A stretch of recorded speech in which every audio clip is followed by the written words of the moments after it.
నమస్తే, welcome to our channel. నేను శాలిని.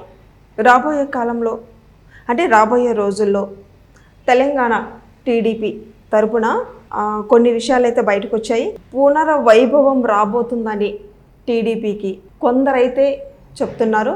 వాళ్ళు ఎవరనేది మనం ఇప్పుడు చెప్పుకుందాం. సో మాజీ మంత్రి మల్లారెడ్డి, మాజీ ఎమ్మెల్యే తీగల కృష్ణారెడ్డి వీళ్ళు చంద్రబాబుతో భేటీ అయ్యారని చర్చ జరుగుతుంది. సో దీనికి సంబంధించి సీనియర్ జర్నలిస్ట్ దుర్గా కుమార్ ఉన్నారు. వారిని అడిగి మనం కొన్ని విషయాలు మనం తెలియజేసుకుందాం. నమస్తే సార్. నమస్కారం అమ్మా శాలిని, మన వీక్షకులు కూడా నమస్కారం. సార్, ఇప్పుడు చూసుకున్నట్టయితే చంద్రబాబు నాయుడు గారితో తీగల కృష్ణారెడ్డి గారు కానీ మల్లారెడ్డి కానీ భేటీ అయ్యారని మాట్లాడుతున్నారని కొన్ని నియమాలు అయితే బయటకు వచ్చాయి. దాని గురించి మీరు ఏమంటారు? ఎప్పుడైనా ఒక అదును చూసి వేసిన విత్తనం ఎలా పండుతుందో అదును చూసి గనక రాజకీయ పార్టీలు గనక ప్రారంభిస్తే అవి కూడా బాగా క్లిక్ అవుతాయి అని దీనికి ఒక ఉదాహరణ 1982లో ఎన్టీ రామారావు గారు తెలుగుదేశం పార్టీ పెట్టడం. అంతకుముందు తెలుగుదేశం పార్టీ అసలు ఉనికిలోనే లేదు. అంతకుముందు కాంగ్రెస్ పార్టీ అప్రతిహతంగా 30 ఏళ్ల పాటు రాష్ట్ర ప్రభుత్వాన్ని పరిపాలించింది. తర్వాత ప్రతిపక్షాలంటే వామపక్షాలు ఉండేవి, తర్వాత బీజేపీ లాంటి పక్షాలు ఉండేవి. అంతే తప్ప కొంతకాలం జనతా పార్టీ లాంటి పార్టీలు కూడా ఉన్నాయి. కానీ అక్కడ చాలా రాజకీయంగా ఒక వ్యాక్యూమ్ అనేది వచ్చేసింది, కొంత గ్యాప్ వచ్చేసింది. అట్లాంటి అవకాశాన్ని ఆయన అందిపుచ్చుకున్నాడు. ప్రజలకి ఆ పార్టీల పట్ల అసంతృప్తి ఉంది. ఇంకా ఏదైనా మంచి పార్టీ వస్తే ఆ పార్టీని ఆదరించాలనుకుంటున్న టైంలో ఎన్టీ రామారావు గారు తను సినిమా గ్లామర్, ప్రజల్లో ఆయనకు ఉన్నటువంటి ప్రతిష్ట, పాపులారిటీ, తర్వాత ఆయనకుండే స్థిర నిర్ణయం, తర్వాత ఆయన ఆలోచన విధానం ఆ పార్టీని ఉన్నత స్థానానికి 9 నెలల్లోనే అధికారంలోకి తీసుకురాగలిగినాయి. అంటే అటువంటి రాజకీయ వ్యాక్యూమ్ అనేది ఇప్పుడు కూడా మళ్ళీ ఉందా, ఏర్పడుతుందా అనేది కూడా చాలామంది రాజకీయ పరిశీలకులు భావిస్తున్నారు. ఎందుకంటే 10 ఏళ్ల పాటు బీఆర్ఎస్ ప్రభుత్వాన్ని చూసేశారు. అందులో ఉండే లోటుపాట్లన్నీ ప్రజలకు అర్థమైనాయి. ఆ టైంలో కాంగ్రెస్ పార్టీ, బీజేపీ పోటీ పడినాయి, ఎవరు నువ్వా నేనా అన్నట్టుగా. కానీ చివరికి వచ్చేటప్పటికి బీజేపీ సెకండ్ స్థానానికి వెళ్ళింది, కాంగ్రెస్ మొదటి స్థానానికి వచ్చింది. అది కర్ణాటకలో అంతకుముందు కాంగ్రెస్ అక్కడ గెలవటం కూడా కొద్ది రోజుల ముందు, కొన్ని నెలల ముందు జరిగిన ఎన్నికల్లో ఆ ప్రభావం కూడా ఆంధ్రప్రదేశ్ మీద చూపించింది. అది కాంగ్రెస్కి చాలా ఫెచ్ చేసింది. ఇప్పుడు మళ్ళీ కాంగ్రెస్ మీద కూడా కొద్దిపాటి అసంతృప్తి మొదలైంది అనేది రాజకీయ పరిశీలకులు చెప్తా ఉన్నారు. అది ఎవరైనా కూడా ఎప్పుడైనా ప్రభుత్వంలో ఉన్న పార్టీ పట్ల ఎవరికైనా కూడా కొంత వ్యతిరేకత ఉంటుంది.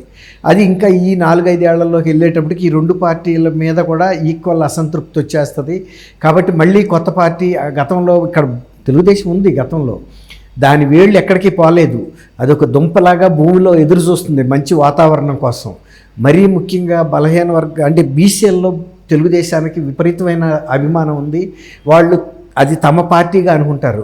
ఎందుకంటే గతంలో అధికారంలో ఉన్న పార్టీ కాంగ్రెస్లో అగ్రవర్ణాలకు చెందిన వాళ్ళే ఉండేవాళ్ళు. కానీ ఎమ్మెల్యేలు కానీ ఎంపీలు కానీ ఎవరైనా కూడా, ముఖ్యమంత్రి అయినా చీఫ్ మినిస్టర్లు అయినా, ఫస్ట్ టైము ఎక్కువ మంది బీసీలకి, తర్వాత ఎస్సీ ఎస్టీలకి, మళ్ళీ తర్వాత ఆర్థిక పరంగా చూస్తే మధ్యతరగతి వర్గానికి చెందినటువంటి కులాలకు అంటే వ్యక్తులకి రాజకీయ అవకాశం కల్పించిన పార్టీ తెలుగుదేశం.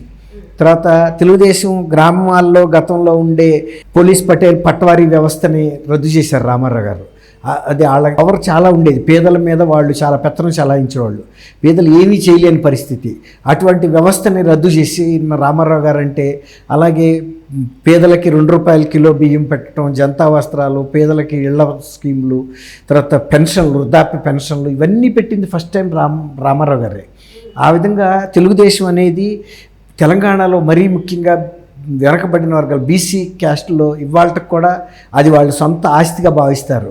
కానీ కొన్ని రాజకీయ పరిణామాల దృష్ట్యా ఆంధ్రప్రదేశ్ అవతరణ 2014లో జరిగిన తర్వాత కొంత ఇక్కడ తెలుగుదేశం కార్యకలాపాలు ఆగిపోవటం, తగ్గించటం, ఎక్కువ ఆంధ్రప్రదేశ్కి పరిమితం అవటం జరిగింది. ఎందుకంటే అప్పుడు బీఆర్ఎస్ తాముగా తెచ్చాము తెలంగాణని చెప్పుకోవటం వలన ఇచ్చిన కాంగ్రెస్కే అవకాశం దొరకలా, 10 ఏళ్ల పాటు అధికారంలోకి రాలేకపోయింది. కానీ ఇప్పుడు రాజకీయంగా వచ్చిన ఈ వ్యాక్యూమ్ని ఉపయోగించుకోవాలనేది చాలామంది ఆలోచిస్తున్నారు. ప్రజలు కూడా కోరుకుంటున్నారు మళ్ళీ తెలుగుదేశం లాంటి ప్రోగ్రెసివ్ పార్టీ రావాలి. తర్వాత ఇక్కడ ఏంటంటే పెత్తందారీ వ్యవస్థ ఉండదు తెలుగుదేశంలో. ఇప్పుడు బీఆర్ఎస్ అనుకోండి, ఓన్లీ కేసీఆర్ఏ బలవంతుడు, ఆయన మాటకి ఎవరు ఎదురులేదు. కానీ తెలుగుదేశంలో అట్లా ఉండదు. రామారావు గారి దగ్గరికి ఎవరైనా వెళ్ళగలుగుతారు, మాట్లాడతారు. వాళ్ళ అభిప్రాయాలు కనుక కరెక్ట్ అయితే రామారావు గారు వాటిని స్వీకరిస్తాడు. అలాంటి ప్రజాస్వామ్యం వస్తుంది. ఆ తర్వాత వచ్చిన చంద్రబాబు నాయుడు గారు కూడా చాలా మంచి పరిపాలన ఇచ్చాడు. తర్వాత అందరికీ అందుబాటులో ఉంటాం. కానీ ప్రజలకు కూడా ఒక పరిపాలనా దక్షుడిగా చంద్రబాబు నాయుడు గారి మీద అప్పుడు ఆయన సమైక్య ఆంధ్రప్రదేశ్కి ముఖ్యమంత్రిగా 2 సార్లు పనిచేశారు కదా. కాబట్టి ఆయన అంటే చాలా అభిమానం ఉంది. అందువల్ల తెలుగుదేశంకి వేళ్ళు ఊనికిపోయినవి ఉన్నాయి. ఆ వేళ్ళు ఇప్పటికీ కూడా ఫ్రెష్గానే ఉన్నాయి. అవి కొంచెం వర్షం పడితే నీళ్లు పోస్తే మళ్ళీ మొలకలు వచ్చేస్తాయి. అందువల్ల చాలామంది వాళ్ళ ఈ 2 పార్టీల మీద అసంతృప్తిగా ఉన్న వ్యక్తులు ఎవరైతే ఉన్నారో, ఇప్పుడు సపోజ్ మల్లారెడ్డి గారు అన్నాడు. మల్లారెడ్డి గారు ఫస్ట్ టైం రాజకీయ ఆరంగేట్రం చేసిందే తెలుగుదేశంతో 2014లో పోటీ చేయటం ఎంపీగా గెలిచాడు. అసలు తెలుగుదేశంలో తీగల కృష్ణారెడ్డి గారు మీరు చెప్పారు, ఆయన తెలుగుదేశం ఆవిర్భావం నుంచి 1982 నుంచి రామారావు గారికి హైదరాబాద్లో ముఖ్య అనుచరుడిగా ఉన్నాడు. ఆయన మేయర్గా కూడా పనిచేశాడు చాలా కాలం. తర్వాత ఎమ్మెల్యేగా పోటీ చేశారు మలక్పేట నుంచి. అట్లా ఆయనకి బాగా రాజకీయంగా అనుభవం ఉంది. తర్వాత తెలుగుదేశంతో విపరీతమైన అనుబంధం ఉంది. ఆ తర్వాత కొన్ని ఇక్కడ కార్యక్రమాలు తగ్గటంతో కార్యకలాపాలు ఆయన వేరే పార్టీకి వెళ్ళారు. కానీ వాళ్ళ రూట్స్ అన్నీ ఇక్కడే ఉన్నాయి, వాళ్ళ మనసు కూడా ఇక్కడ ఉంది. మొన్న ఒక వివాహ పత్రిక ఇవ్వటానికి వీళ్ళిద్దరికి సంబంధించిన బంధువు ఒక ఎమ్మెల్యే, ఆయనతో పాటు వీళ్ళు కూడా వెళ్ళారని చెప్తున్నారు. వెళ్ళటంతో ఎందుకంటే వ్యక్తిగతంగా వీళ్ళిద్దరికీ చంద్రబాబు నాయుడు గారితో చాలా సన్నిహిత సంబంధం ఉంది. చంద్రబాబు నాయుడు గారు గతంలో ఫస్ట్ టైం మల్లారెడ్డి గారు ఒక మొదట స్కూల్ని ప్రారంభించినప్పుడు, ఆ స్కూల్ ప్రారంభోత్సవం అప్పుడు కూడా ఆయన వెళ్ళటం, తర్వాత ఒక కార్యక్రమంలో పాల్గొన్న 45 రోజుల్లోనే ఆయన ముఖ్యమంత్రి అవ్వటం, అప్పటి నుంచి కూడా మల్లారెడ్డి గారు చంద్రబాబు గారితో సన్నిహిత సంబంధాలు కలిగి ఉండటం, ఇవన్నీ కూడా ఉన్నాయి. కాబట్టి ఇవాళ మల్లారెడ్డి గారు చంద్రబాబు దగ్గరికి వెళ్తే ఇవన్నీ కూడా ఎన్ని పాత రోజులు ఇద్దరికి గుర్తొస్తాయి. ఇప్పుడు మళ్ళీ ఇక్కడ రివైవ్ చేయాలని తెలుగుదేశం పార్టీ కూడా చంద్రబాబు నాయుడు గారు ఇప్పుడు ఆంధ్రప్రదేశ్ చీఫ్ మినిస్టర్ అయిన తర్వాత కనీసం 3 సార్లు వాళ్ళ తెలుగుదేశం ఆఫీస్ కార్యాలయంలో సమావేశాలు ఏర్పాటు చేశారు. ఇది అన్ని జిల్లాల నుంచి కూడా బ్రహ్మాండమైన సంఖ్యలో కార్యకర్తలు వచ్చారు. మీరు పార్టీని పునరుద్ధరించండి, మేమందరం కూడా పనిచేస్తామని. అలాగే ఇంకా కొత్తగా రాజకీయాల్లోకి వస్తున్న కొన్ని కుటుంబాలు కూడా తెలుగుదేశం ఎప్పుడు వస్తుందా, మేము ఈ పార్టీలో చేరాలి. గతంలో ఫస్ట్ టైం కూడా తెలుగుదేశంకి కొత్తగా వచ్చిన వాళ్ళు వచ్చారు. ఈసారి కూడా కొత్తగా మంచి రాజకీయ బ్యాక్గ్రౌండ్ ఉన్న పార్టీ, మంచి క్లీన్ పార్టీ వస్తే జారాలని కొన్ని కుటుంబాలు చూస్తున్నాయి. అలాంటి వాళ్ళకి తెలుగుదేశం వేదికగా మారుతుంది. రామారావు గారు కూడా తను ఒక పార్టీగా పెట్టలేదు, అది ఒక వేదికగా పెట్టాడు. ముఖ్యంగా బీసీలు, బలహీన వర్గాలు, మధ్యతరగతి ప్రజలు, ఎడ్యుకేటెడ్ యూత్, వీళ్ళకి ఒక రాజకీయ వేదికగా ఉపయోగపడాలని పెట్టారు. అది బ్రహ్మాండంగా పనిచేసింది, మంచి ఫలితాలు ఇచ్చింది. కాబట్టి మళ్ళీ అదే వేదికను పునరుద్ధరిస్తే మళ్ళీ తెలుగుదేశానికి మళ్ళీ పూర్వ వైభవం, మీరు ఇందాక చెప్పారు చూసారు ఇంట్రోలో, పూర్వ వైభవం వస్తుందని చాలామంది నాయకులు కూడా అంచనాలు ఉన్నాయి. ఎప్పుడు కూడా రాజకీయ నాయకులు రాజకీయ వాతావరణాన్ని చాలా సునిశ్చితంగా గమనిస్తారు.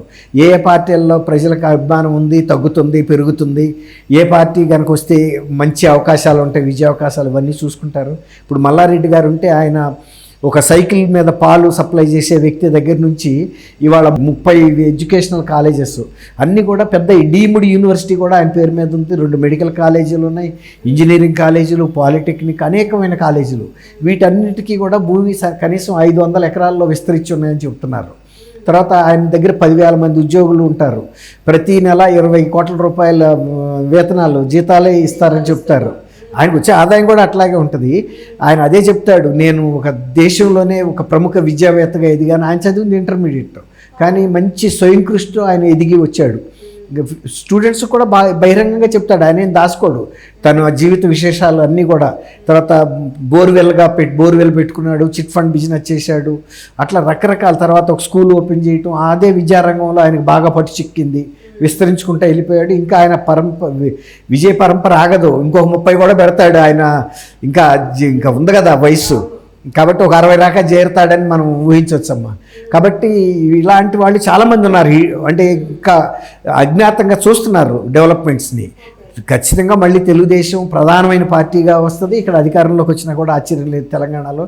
ఎందుకంటే అసలు ఆంధ్ర కన్నా కూడా తెలంగాణలోనే ఎక్కువ బలం ఉంది తెలుగుదేశానికి. ఖచ్చితంగా ఇది మీరు అన్నట్టు ఈ ఒక మళ్ళీ పూర్వ వైభవం అయితే వచ్చే అవకాశం. టీడీపీకి తరపున అంటే ఇప్పుడు ఈ మల్లారెడ్డి కాకుండా తీగల కృష్ణారెడ్డి కాకుండా ఇంకా వేరే వాళ్ళు వచ్చే అవకాశం అయితే ఉందా? చాలా మంది ఉన్నారమ్మా, కొత్తగా ఇంకా చేరే వాళ్ళు కూడా వస్తారు. మీలాంటి యూత్ కూడా చాలా మంది వస్తారు. Okay, thank you. శాలిని, మన వీక్షకులకు కూడా నమస్కారం.